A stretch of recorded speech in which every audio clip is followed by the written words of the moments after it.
다음은 이잉아 살라 말라크 이쿰 맞으세요? 제가 트렌디하지가 못해가지고 네 무슨 뜻일까요? 유행어인가요? 네 현대 일렉트릭 네 요거 문의 주셨어요. 네 매수가는 12,160원 아마 지난주 정도에 들어가시지 않았을까라는 추측해 보게 되고요. 네 20% 하셨습니다.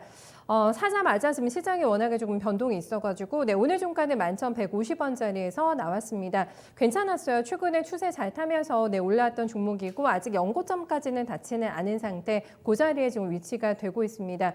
김정수 전문가님 단계적으로 아마 접근을 하셨지 않았을까라는 생각도 들고 이래가지고 일단은 수익권 가능하실까요? 약간 손실권으로 돌아서신 상태여가지고요. 그러니까 요거는 이제 현대 일렉트릭에 투자했다는 얘기는 그거거든요. 이제 시세를 먹겠다 이거거든요. 업황을 안 보고 네. 기업에 대해서 이런 거는 이제 별로 관심 없고 말 그대로 이제 기술적인 흐름이나 등락 보거나 그 이거 뭐 투자하겠다 보세요? 이거거든요. 네. 왜냐하면은 업황을 공부하거나 이 기업에 대해서 이 공부를 하게 되면 이 기업은 절대로 투자할 수가 없습니다. 현대 일렉트릭이라는 기업이 상장된 게 2017년도잖아요. 네. 현대 중국 계열에서 이제 분할된 건데 그때가 7,500원이에요.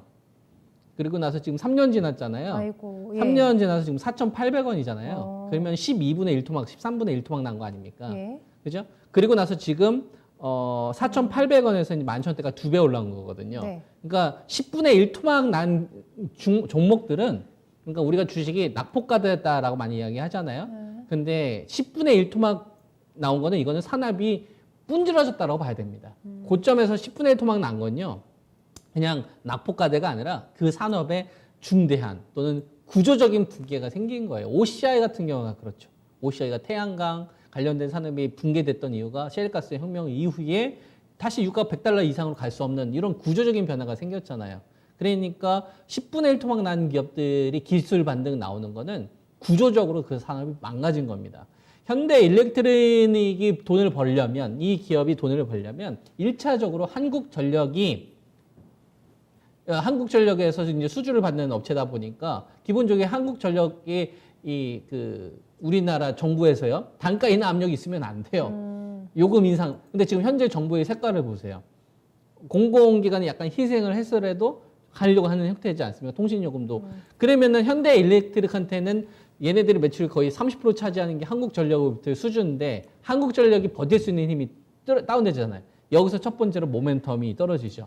그러면 다른 쪽, 플랜트 쪽 관련된 부분에 있어서 이익이 나와야 되는데 플랜트는 중동을 봐야 됩니다. 중동을 보려면 뭘 봐야 되죠? 유가를 봐야 돼요. 유가가 지금 40달러 내외 정도 왔다 갔다 하잖아요. 40달러, 43달러.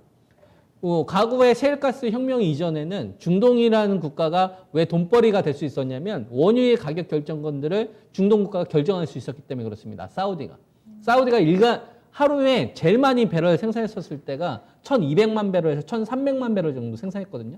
근데 지금 780만 배럴, 750만 배럴 하잖아요. 원유 가격을 공급량 줄이기 위해서. 왜냐하면 미국이라는 나라가 셰일가스 혁명 이후부터 원유 수출하면서부터 공급 가행 세대로 가다 보니까 중동이라는 나라가 이 원유에 대한 의존도가 워낙 높았는데 이 결정을 자기들이 할 수 있는데 뺏긴 거예요. 트럼프한테. 그러니까 중동에서는 부유했었던 이런 나라들이 사업 다변화를 하죠. 그러니까 화학이나 정제 사업에 진출하니까 우리나라 화학주들이 그래서 어려워지는 거고 정유업체들이 그래서 어려워지는 겁니다. 구조적으로.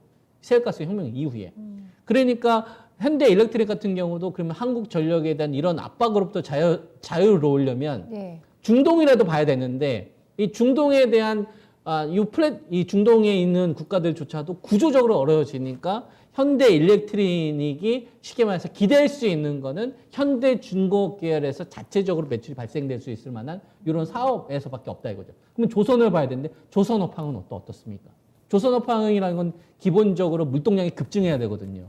물동량이 급증을 하려면 전 세계가 보호무역으로 가면 안 돼요. 공정한 자유무역으로 가야 됩니다. 가격 경쟁에 따라서 경쟁력 제고에 따라서 전 세계가 다양하게 물량으로 이렇게 와야 물동량이 증가를 해야 배의 수주가 늘어나는데 지금 보호무역주의잖아요. 힘으로 상대방을 죽이는 마음에 안 들면 관세를. 그러니까 지금 현대 일렉트릭은 주 매출을 삼을 수 있는 한국전력에 대한 수주에 대한 이런 모멘텀 둔화.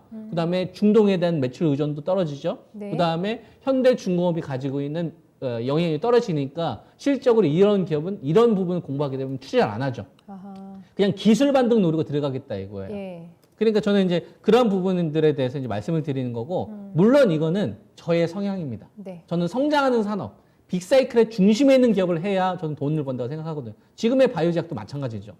근데 빅사이클이 아닌 산업을 가지고서도 돈을 벌 수 있어요. 낙폭과대에 따른 기술 반등을 노리고서. 그래서 만약 그걸 노리신다고 한다면 좀 손발이 좀 빨라야 된다고 생각이 좀 드는 거고, 만약에 초보자 분들이라고 한다면 지금 제가 말씀드리는 내용들을 한번 공부해 보시고 좀 투자하시는 데 도움이 되셨으면 좋겠고요. 그래서 지금 제가 도움드릴 수 있는 거는 한 가지밖에 없어요.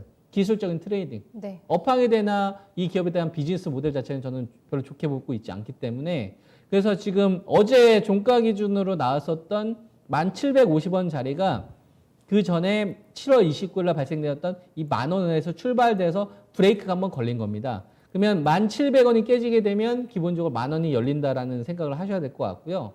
그 다음에 위쪽에 이제 고점으로 발생되었던 자리, 이때가 이제 13,000원까지 갔었던 지점인데 여기서 지금 계속 맞잖아요. 이번에. 그러니까 13,000원 자리가 좀 열려 있는 거죠. 네. 그럼 지금 현대 일렉트릭이라는 주식에 대한 가격 전략을 세운다면 1,700원 붕괴되면 10,000원대까지 열린 거고, 그 다음에 현재 시점에서 반등 나오게 되면 13,000원대까지는 오픈이 된 거예요. 네. 13,000원이 열리면 이제 위쪽은 이 기업에 대한 개별 재료에 따라서 결정이 되는 거고, 이렇게 가격 전략은 세울 수 있습니다. 그럼 1,750원, 13,000원 요 대응 맞으시죠? 그렇게 이렇게 저는 박스 말씀드리겠습니다. 그어주신 거 맞아요? 네. 네, 알겠습니다. 현대 일렉트릭 기술적 대응으로 진입하신 게 맞으세요? 네, 요 기준에 맞춰가지고 전략 잡아드렸으니까 가격대 위아래 잘 확인 한번 해주시기 바랍니다. 조금 더 업황이 좋고 네, 이런 쪽으로 건너가시는 것도 권고해 주셨어요. 네, 참고해 주세요.